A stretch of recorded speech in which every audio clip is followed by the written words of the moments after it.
खोटी कागदपत्र देऊन 2 घरं लाटल्याप्रकरणी कृषी मंत्री माणिकराव कोकाटेंना 2 वर्षांची शिक्षा, काही तासातच जामीन मंजूर। कोकाटे शिक्षेला वरच्या कोर्टात आव्हान देणार।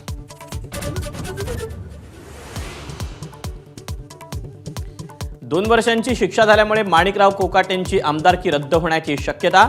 शिक्षेला हायकोर्टात स्थगिती मिळाली नाही तर कोकाटेंचं पद धोक्यात।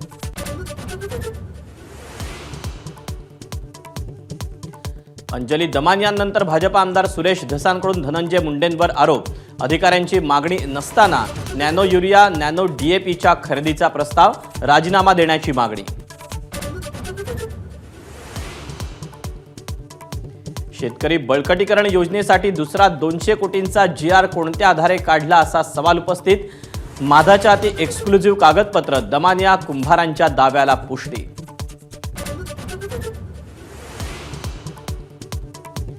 अंजली दमानिया यांनी अर्धवट कागदपत्रांच्या आधारे केलेले आरोप पूर्णपणे खोटे।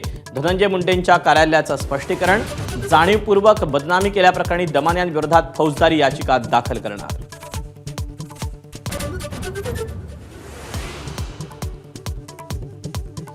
आरोपांच्या भोऱ्यात अडकलेल्या धनंजय मुंडेंना बेल्स पाल्सी आजाराचं निदान। 2 मिनिटंही नीट बोलणं मुश्किल, ट्विट करत स्वतःच दिली माहिती।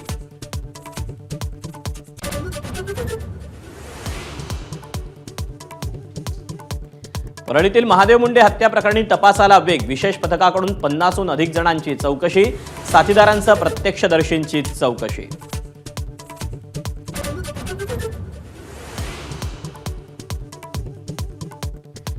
मी आता धक्का पुरुष झालोय, फोडाफोडीच्या राजकारणावर उद्धव ठाकरेंची प्रतिक्रिया।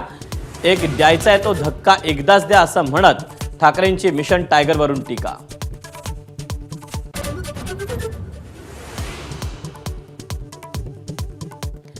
लाडकी बहीण योजनेसाठी आता सरकारचे नवे निकष। दरवर्षी जूनमध्ये ई-केवायसी करून हयातीचा दाखलाही जोडावा लागणार।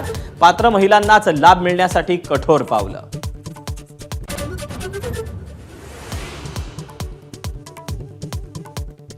उपमुख्यमंत्री एकनाथ शिंदेंना जीवे मारण्याची धमकी। गोरेगाव जे मार्ग पोलीस ठाण्याला धमकीचा ईमेल। शिंदेंची गाडी बॉम्बनं उडवण्याची धमकी।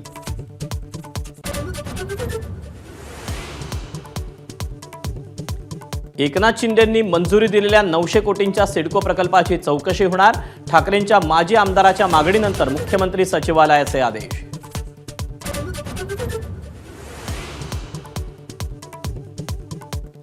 एनडीएच्या बैठकीत पंतप्रधान मोदींचा एक है तो सेफ हेचा नारा।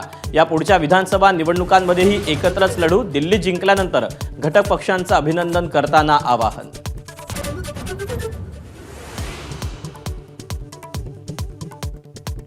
चॅम्पियन्स ट्रॉफीत सुरुवातीच्या धक्क्यानंतर बांगलादेशचा डाव सावरला। हृदय झाकीर अलीची शतकी भागीदारी। खराब क्षेत्ररक्षणाचा टीम इंडियाला मोठा फटका।